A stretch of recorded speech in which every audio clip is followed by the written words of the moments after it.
သူမကိုတော့ထာဝရမေးမရပေမဲ့15မိနစ်ချာတခါတော့အတိတ်မိနေတတ်တဲ့သူတယောက်အကြောင်းအားလုံးပဲမင်္ဂလာပါခင်ဗျာ The Hut Movie Recap Channel နေပြီးတော့ကြိုဆိုပါရစေဒီနေ့တင်ဆက်ပေးခြင်းတဲ့ရုပ်ရှင်ကတော့အိန္ဒိယရဲ့နာမည်ကြီးမင်းသားဖြစ်တဲ့အာမီယာခန့်ရဲ့ရုပ်ရှင်လေးတစ်ကောက်တင်ဆက်ပေးသွားမှာဖြစ်ပါတယ်ဇလန်လေးကတော့ဆေးကြောင်းတစ်ခုမှာအကြောင်းသားတချို့ကလူခန္ဓာကိုယ်ရဲ့အုံနောက်ရဲ့ရေးပါပုံကြောင်းဟောပြောပို့ချချက်ကိုနားထောင်နေကြပါတယ်နောက်ပိုင်းမှာအကြောင်းသူတူဖြစ်တဲ့ဆူနီတာဟာဆေးဘက်ဆိုင်ရာမှတ်တမ်းချို့ဖတ်ကြည့်ရင်းနဲ့ရေတိုမှတ်ညံချို့ရင်းနေတဲ့လူနာတယောက်ကြောင့်ရှာဖွေတွေ့ရှိသွားပါတယ်အဲ့ဒီလူနာဟာကရုံးတဲ့လူတစ်ယောက်ဖြစ်ပြီးတော့လွန်ခဲ့တဲ့နှစ်နိုင်ငံကတိုက်ခိုက်သူတူကသူ့ရဲ့ခေါင်းကိုပြင်းထန်စွာရိုက်နှက်ခြင်းကြောင့်အခုလိုဖြစ်ရဆိုမျိုးတွေဖြစ်သွားခဲ့ရတာပါ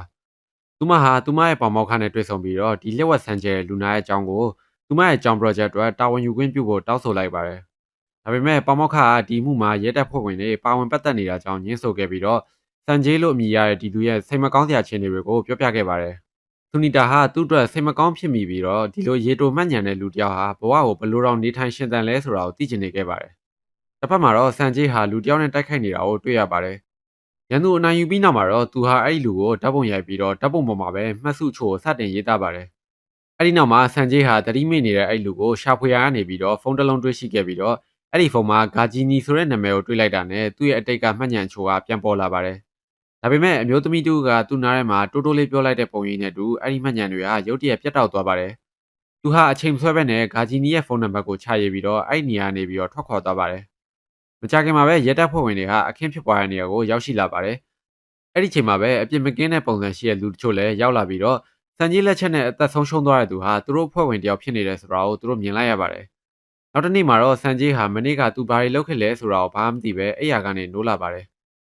သူရေချိုးဖို့ပြင်ဆင်တဲ့အခါမှာတော့သူ့ရဲ့ခန္ဓာကိုယ်ပေါ်မှာနောက်ထပ်ဘာတွေလုပ်ရမလဲဆိုတဲ့စာသားတွေနဲ့ညွှန်ကြားချက်တွေကိုတွေ့ရှိသွားပါတယ်။အဲ့ဒီစာသားတွေကြောင့်သူဟာအတိတ်ကခံစားခဲ့ရတဲ့ဆိုးရွားတဲ့ဖြစ်ပျက်တွေကိုပြန်သတိရလာပြီးတော့ချက်ချင်းပဲဒေါသချောင်ချောင်ထွက်လာပါတယ်။တစ်ဖက်မှာလည်းအခင်းဖြစ်ပွားတဲ့နေရာကိုအရင်ကရောက်ရှိခဲ့တဲ့ဆုံနောက်တူဖြစ်သူအာဂျွန်ဟာစန်ကြီးရဲ့နောက်ကိုထက်ချက်မကွာလိုက်နေပါတယ်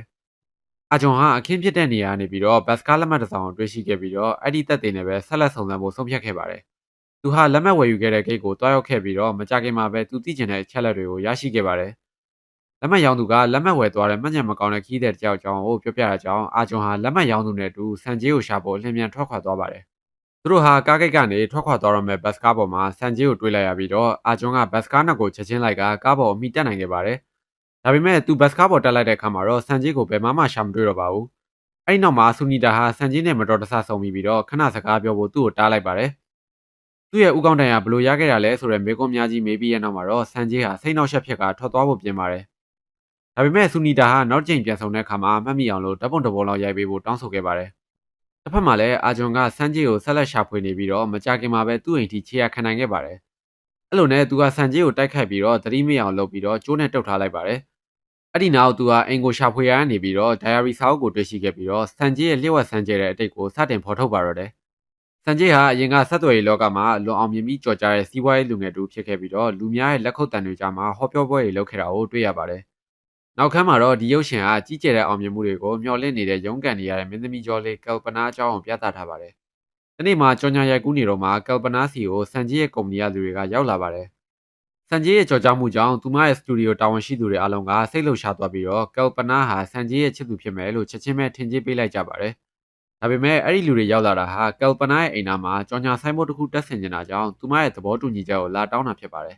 ။ဒါပေမဲ့ကယ်ပနာဟာသူမရဲ့လုပ်ဖော်ကိုင်ဘက်တွေကိုအမှန်တိုင်းမပြောပြပဲအဲ့ဒီအချက်လက်မှားကိုပဲအသုံးချဖို့ဆုံးဖြတ်လိုက်ပါတယ်။သူမဟာလိန်ညာပြောဆိုခဲ့တဲ့တဲ့မှားတွေနဲ့ဒေတာတွင်းမှာနာမည်ကြီးသွားပါတယ်။မကြခင်မှာပဲစန်ဂျီဟာသူမရဲ့လိန်ညာမှုတွေကိုသိသွားပြီးတော့အဲ့ဒီလိန်တက်တဲ့မင်းသမီးလေးစီကိုတွားရောက်ဖို့ဆုံးဖြတ်လိုက်ပါတယ်။သူမဟာမတန်ဆွမ်းကလေးတွေကိုကူညီပေးနေတဲ့ကျောင်းတစ်ခုမှရှိနေတာကိုသူခြေရခံမိသွားပါတယ်။သူမကလေးတွေကိုပြုစုစောင့်ရှောက်နေတာကိုကြည့်ပြီးတော့စန်ဂျီဟာစိတ်ပျော့သွားကသူမကိုအပြစ်မတင်ဖို့ဆုံးဖြတ်လိုက်ပါတယ်။မကြခင်မှာသူဟာသူမရဲ့ရိုက်ကွင်းတစ်ခုကိုတွားတွေ့ခဲ့ပါတယ်။ဒါပေမဲ့ကယ်ပနာဟာစန်ဂျီကိုတခါမှမမြင်ဘူးတာကြောင့်သူ့ကိုနာမည်ကြီးစီးပွားရေးသမားနဲ့ဘယ်လိုဆုံခဲ့လဲဆိုတာကိုသိချင်နေတဲ့တရုတ်ဆောင်တဲ့တယောက်လိုထင်ခဲ့ပါတယ်။အဲ့လိုနဲ့သူမဟာလည်းသူမရဲ့လှုပ်ကြံဖန်တီးထားတဲ့အချစ်ဇလံကိုဦးကြောင်ကြောင်နဲ့ပြောပြခဲ့ပါတယ်။ဒါပေမဲ့စန်ဂျီဟာသူမရဲ့အလိညာတွေကိုဖွင့်မချပဲနဲ့သူမဟာအခုဆိုရင်စူပါစတာတယောက်ဖြစ်နေပြီဖြစ်တဲ့အတွက်တရုတ်ဆောင်ဝင်ရဖို့ကူညီပေးဖို့ဟန်ဆောင်တောင်းဆိုခဲ့ပါတယ်။ဘာမှမသိတဲ့ကယ်ပနာကလည်းလူခေါ်စရာရှိရင်ဖုန်းဆက်လိုက်မယ်လို့ပြောပြီးသူ့ကိုကူညီပေးဖို့ဆုံးဖြတ်လိုက်ပါတယ်။နောက်ပိုင်းမှာသူမဟာသူ့ကိုဖုန်းဆက်ပြီးတော့အတွင်းကန်ကြော်ညာတစ်ခုတည်းလူခေါ်နေတဲ့အကြောင်းပြောတဲ့အခါမှာတော့စန်ဂျီဟာအဲ့ဒီလူရွေးပွဲကိုတွားဖို့ဆုံးဖြတ်ခဲ့ပါတယ်။နောက်ပိုင်းရက်တွေမှာစန်ဂျီဟာကယ်ပနာနဲ့အချိန်ပိုပေးဖြစ်ခဲ့ပြီးတော့သူမဟာတတ်နိုင်လောက်လူတွေကိုကူညီတတ်တဲ့ဂျင်နာတက်သူတယောက်ဖြစ်မှန်းသိလာပါတယ်။ အဲ့ဒီလိုနဲ့မကြခင်မှာပဲဆန်ဂျေးဟာသူ့ကိုစတင်ချစ်မိသွားပါတော့တယ်။ဒီနေ့မှာတော့ကယ်ပနာရဲ့ဒါရိုက်တာကပါတီတစ်ခုလုပ်ဖို့ရှိတာကြောင့်သူမရဲ့ချစ်သူလို့ထင်နေကြတဲ့ဆန်ဂျေးကိုဖိတ်ခိုင်းပါတယ်။သူမရဲ့လိန်ညာတွေကိုပေါ်သွားမှာကိုကြောက်တာကြောင့်သူမဟာတငယ်ချင်းတယောက်ကိုဆန်ဂျေးဖြစ်ဟန်ဆောင်ပေးဖို့ကူညီတောင်းခဲ့ပါတယ်။ဒါပေမဲ့သူတို့လေ့ကျင့်နေတော့မှပဲတကယ်ဆန်ဂျေးကရောက်လာပြီးတော့သူ့ဖြစ်ဟန်ဆောင်မဲ့သူရဲ့စိတ်ပြက်စရာတယောက်ဆောင်မှုကိုကြည့်နေခဲ့ပါတယ်။အဲ့ဒီနောက်ကယ်ပနာဟာဆန်ဂျေးကိုသူမလိန်ခဲ့သမျှအားလုံးဖွင့်ပြောပြလိုက်ပါတယ်။ဒါကြောင့်သူမကိုကူညီဖို့အတွက်ဆန်ဂျေးကအဲ့ဒီပါတီမှာသူကိုယ်တိုင်ဆန်ဂျေးဖြစ်ဟန်ဆောင်ပေးဖို့ဆုံးဖြတ်လိုက်ပါတယ်။အဲ့ဒီလိုနဲ့ဆန်ဂျေးဟာပါတီတွင်းကိုခန့်ခန့်ညာညာဝင်ရောက်လာပြီးတော့မကြခင်မှာပဲလူမှုရေးလုပ်ငန်းတွေမှာပါဝင်လှုပ်ရှားက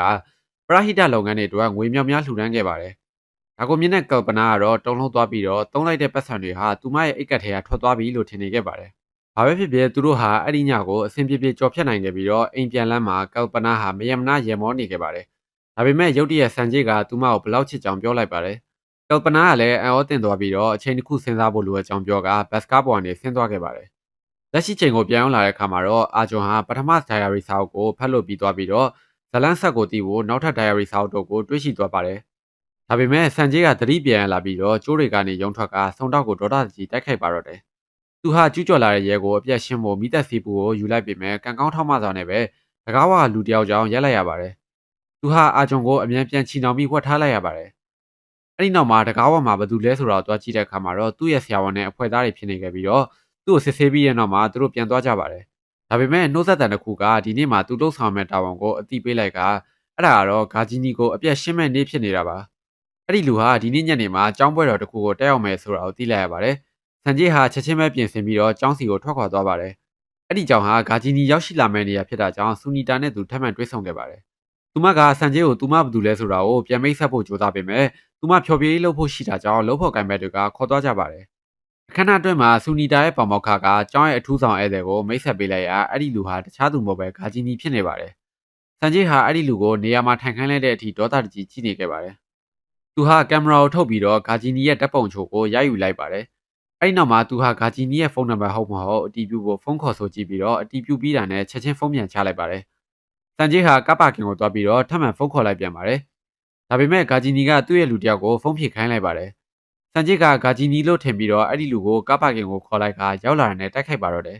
။သူဟာအဲ့ဒီလူကိုတတ်လိုက်ပေမဲ့လူမတတ်မိမှန်ချက်ချင်းသိသွားပါတယ်။မကြခင်မှာပဲဂါဂျီနီနဲ့သူ့လူတွေဟာကပ်ပါကင်ထဲဝင်လာပြီးတော့ဒဏ်ရာပြင်းထန်ရနေတဲ့သူတို့အဖွဲ့ဝင်ကိုတွေ့သွားပါတယ်။သူတို့ဟာဆန်ဂျေးကိုမြင်သွားပြီးတော့ချက်ချင်းတနက်နဲ့ပြစ်ခတ်ကြပေမဲ့ဆန်ဂျေးဟာဂါဂျီနီကသူ့ကိုဘယ်သူမှမသိလိုက်ခင်မှာပဲထွက်ပြေးလွတ်မြောက်သွားပါတယ်။သူ့ရဲ့လက်ပါစီတည်ဆုံးသွားတာကိုကြည့်ပြီးတဲ့နောက်မှာတော့ဂါဂျီနီကသူ့နောက်ကိုဘယ်သူလိုက်နေလဲဆိုတာကိုစုံစမ်းဖို့သူ့လူတွေကိုမိန့်ပေးလိုက်ပါတယ်။နောက်တစ်နေ့မှာတော့ဆူနီတာဟာဆန်ဂျေးစီကိုတွားလဲဖို့ဆုံးဖြတ်လိုက်ပြီးတော့တော့မခတ်ထားတဲ့သူ့အိမ်ကိုဝင်သွားရမှာလူမရှိနေတာကိုတွေ့လိုက်ရတဲ့အတွက်အိမ်ထဲမှာရှောက်ကြည့်ပါတယ်။သူမဟာလူချို့နဲ့ဂါဂျီနီကိုတိုက်ခိုက်ဖို့အတွက်မြေပုံတွေနဲ့အစီအစဉ်မျိုးစုံဆွဲထားတာကိုတွေ့ရှိသွားပါတယ်။အဲ့ဒီနောက်မှာပဲချီနှောင်ခံထားရတဲ့အာဂျွန်ကိုတွေ့ပြီးတော့ကျိုးတွေကိုဖြီးပေးလိုက်ပါတယ်။အဲ့ဒီချိန်မှာပဲဆန်ဂျေးပြန်ရောက်လာပြီးတော့သူတို့နှစ်ယောက်လုံးသူ့အိမ်မှာဘာလုပ်နေတာလဲလို့မေးပါတယ်။သူကသူတို့ကိုဘယ်သူမှမမှတ်မိတော့ပါဘူး။အာဂျွန်ကထွက်ပြေးပြီးတော့ဆန်ဂျေးကနောက်ကလိုက်ပါတယ်။ကမကောင်းဆောင်နဲ့ပဲအာဂျွန်ဟာမျက်နှာချင်းဆိုင်ရလာတဲ့ကားနဲ့တိုက်မိပြီးတော့အသက်ဆုံးရှုံးသွားပါတယ်။ဒါတွေကိုမြင်လိုက်ရတဲ့ဆူနီတာဟာထိတ်လန့်သွားပြီးတော့ထွက်ပြေးဖို့ကြိုးစားပေမဲ့ဆန်ဂျေးကတော့မြင်သွားပြီးတော့သူမနောက်ကိုလိုက်ပါတော့တယ်။သူမဟာကုန်းတိုက်တစ်ခုတည်းကိုပြေးဝင်သွားပြီးတော့ဆန်ဂျေးကသူမဘာလုပ်လဲဆိုတာမမှတ်မိစေဖို့ဈေးဝယ်နေဟန်ဆောင်နေပါတယ်။သူကသူမနောက်ကိုလိုက်နေတာလားလို့မေးတဲ့အခါမှာတော့သူမကသူတို့ဟာတငယ်ချင်းတွေဖြစ်ပြီးတော့သူလိုက်ဆရာအကြောင်းမရှိဘူးလို့ညှင်းဆိုလိုက်ပါတယ်။ဆန်ဂျေးကဒါကိုမယုံကြည်ပေမဲ့ဆူနီတာကလူလူကြားမှာဆေးလိပ်တောက်နေတဲ့သူတွေကိုတွားတိုက်ခိုက်ခိုင်းပြီးတော့အဲ့ဒီနေရာကနေလွတ်အောင်ထွက်ပြေးသွားပါတယ်။တစ်ဖက်မှာလည်းဂါဂျီနီကသူ့ရန်သူလို့ထင်နေရတဲ့သူတွေကိုတယောက်ပြီးတယောက်ကိုတက်ပြစ်နေပါတယ်။ဒါပေမဲ့တစုံတစ်ယောက်ကသူ့နောက်ကိုလိုက်နေတယ်လို့ယုံကြည်နေတာကြောင့်သူစိတ်အေးမနေနိုင်သေးပါဘူး။နောက်ပိုင်းမှာဆူနီတာဟာဆန်ဂျေးကသူမကိုတခုခုလုံးမှာဒါမှမဟုတ်သူမရဲ့တပ်ပုံကိုမကောင်းတဲ့နေရာမှာသုံးမှာကိုကြောက်လာတဲ့ကြောင့်ဂါဂျီနီကိုအကူအညီတောင်းဖို့ဖုန်းဆက်လိုက်ပါတယ်။ဒါပေမဲ့အဲ့ဒီချိန်မှာဂါဂျီနီရဲ့အိမ်သားမှာချောင်းနေတဲ့ဆန်ဂျေးကဖုန်းကိုဖြေလိုက်ပြီးတော့ဂါဂျီနီဖြင့်ဟန်ဆောင်စကားပြောပါတယ်။ဆူနီတာကဆန်ဂျေးဟာဘလောက်အန်ရရှိကြောင်ပြောပြပြီးတော့သူ့ဆရာတပ်ပုံကိုပြန်ယူပေးဖို့အကူအညီတောင်းပါတယ်။ဒါဟာဆန်ဂျေးကိုဒေါသထွက်သွားစေပြီးတော့သူမရှိရဲ့ဆောင်ထိလိုက်သွားပါတော့တယ်။ကံကောင်းဆောင်နဲ့သူမဟာထွက်ပြေးလွတ်မြောက်သွားပြီးတော့ဆန်ဂျေးကလည်းဆူနီတာကိုရှာမတွေ့ရတဲ့ဓာတ်လေကားနဲ့ပြန်ဆင်းလာခဲ့ပါတယ်။ဆူနီတာကလျှက်စစ်မီကိုအမြန်ပိတ်လိုက်ပြီးတော့သူ့ကိုဓာတ်လေကားထဲမှာပိတ်လုံထားလိုက်ပါတယ်။အဲ့နောက်မှာရဲကိုဖုန်းဆက်ပြီးတော့ဖမ်းခိုင်းလိုက်ပါတယ်။ရဲစခန်းမှာတော့ရဲတွေဟာဆန်ဂျေးရဲ့ခန္ဓာကိုယ်ပေါ်ကတက်တူးတွေနဲ့ဖုန်းနံပါတ်တွေကိုတွေ့ရှိသွားပါတယ်။ရဲတွေကဖုန်းနံပါတ်တွေအားလုံးကိုလိုက်ခေါ်တဲ့အခါမှာတော့ဂါဂျီနီရဲ့ဖုန်းကိုရောက်သွားပြီးတော့ဂါဂျီနီကလည်းရဲစခန်းကိုရောက်လာပါတယ်။သူဟာဆေးရှင်နဲ့အိပ်ပျော်နေတဲ့ဆန်ဂျေးကိုတွေ့သွားပြီးတော့ ဆူနီတာပေးထားတဲ့ဓာတ်ပုံတွေကလူမှန်သိသွားပါတယ်။နောက်ပိုင်းမှာဆန်ဂျေရဲ့အဖွဲ့သားတွေနဲ့ဆရာဝန်တွေကရဲစခန်းကိုရောက်လာပါတယ်။သူတို့ကဆန်ဂျေကိုပြန်လွှတ်ပေးဖို့တောင်းဆိုပြီးတော့တရားဝင်စာရွက်စာတမ်းတွေတင်ပြတဲ့အတွက်ရဲတွေကလည်းဘာမှုနဲ့မှတရားစွဲလို့မရတာကြောင့်ပြန်လွှတ်ပေးလိုက်ပါတယ်။သူတို့ပြန်သွားတဲ့နောက်မှာဂါဂျီနီကနောက်ကနေလိုက်သွားပါတယ်။သူတို့အိမ်ထဲကိုရောက်သွားတဲ့အခါမှာတော့ဆန်ဂျေဟာဆေးရှိန်နဲ့အိတ်နေသေးဖြစ်ပါတယ်။ဂါဂျီနီကသူ့ကိုတပ်ပစ်ဖို့ပြင်ပေမဲ့ရဲစခန်းမှာဖြစ်ခဲ့တာတွေကြောင့်ရဲတွေကသူ့ကိုတန်တရားဝင်မှာဆိုလို့မတပ်ဖို့ဆုံးဖြတ်လိုက်ပါတယ်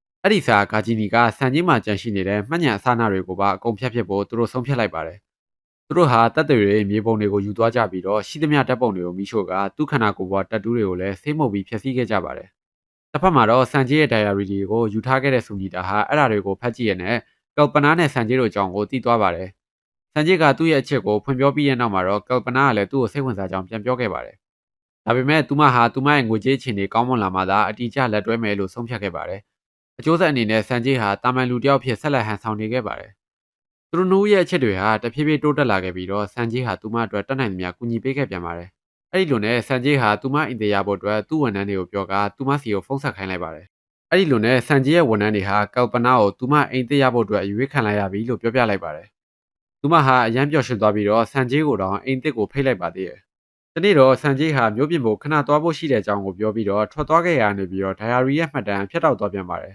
။အဲ့ဒီချိန်မှာဆူနီတာနဲ့သူမရဲ့တငယ်ချင်းတွေဟာဆက်စုကျင်တာနဲ့ကော်ပနာနဲ့ဆန်ဂျေရဲ့အကြောင်းကိုလိုက်လံစုံစမ်းကြပါတယ်။သူတို့ဟာယထာပေါ်မှာလူကုန်ကူးသူတွေလက်ထက်ကနေကော်ပနာရဲ့ကယ်တင်ခြင်းကိုခံခဲ့ရတဲ့မိန်းကလေးတစ်ယောက်နဲ့တွေ့ဆုံပြီးတော့အကြောင်းစုံကိုသိလိုက်ရပါတယ်။ကော်ပနာရဲ့ကယ်တင်မှုကြောင့်မျိုးတဲကလူကုန်ကူးမှုတွေကိုရဲတွေကပြင်းပြင်းထန်ထန်နှိမ်နင်းခဲ့ပြီးတော့အဲ့ဒီလောက်ကိုလောက်ကင်နေတဲ့ဂါဂျီနီကိုထိခိုက်စေခဲ့ပါတယ်။ဂါဂျီနီဟာမကြခင်မှာပဲကော်ပနာကိုရှာတွေ့ပြီးတော့ချင်းချောက်ခဲ့ပါတယ်။ဒီနေ့မှာတော့သူဟာသူ့လူတွေနဲ့အတူသူမစီကိုရောက်လာပြီးတော့ချင်းချောက်မှုတွေကိုလက်တွေ့လှုပ်ဆောင်ပါတော့တယ်။အဲ့ဒီချိန်မှာပဲဆန်ဂျေကခီးရပြန်ရောက်လာပြီးတော့ကော်ပနာစီကိုပန်းစည်းနဲ့အတူရောက်လာပါတယ်။သူတကားခောက်ပေမဲ့ကော်ပနာဟာဂါဂျီနီရဲ့လူတွေလက်ထက်ကနေပုံနေရတဲ့အကြောင်းပြန်မထူးရဲပါဘူး။သူပြန်သွားပြီးရဲ့နောက်မှာတော့ဂါဂျီနီရဲ့လူတွေကသူမကိုတွေ့သွားပြီးတော့အပြင်းထန်ထန်ရအောင်လုပ်လိုက်ပါတယ်။ဆန်ဂျေပြန်လဲလာတဲ့အခါမှာတော့သူ့ချစ်သူကအသက်လူနေရတာကိုတွေ့လိုက်ရပါတယ်။မကောင်းဆိုးဝါးဂါဂျီနီနဲ့သူ့လူတွေထပ်မပေါ်လာခင်မှာပဲသူမဟာဂါဂျီနီရဲ့နာမည်ကိုသူနားရဲ့တိုးတိုးလေးပြောသွားပါတယ်။အဲ့ဒီချိန်မှာပဲသူတို့ဟာကော်ပနာကိုတပ်ပစ်လိုက်ပြီးတော့ဆန်ဂျေရဲ့ဦးခေါင်းကိုလည်းအသေးနဲ့ရိုက်နှက်ခဲ့ကြပါတယ်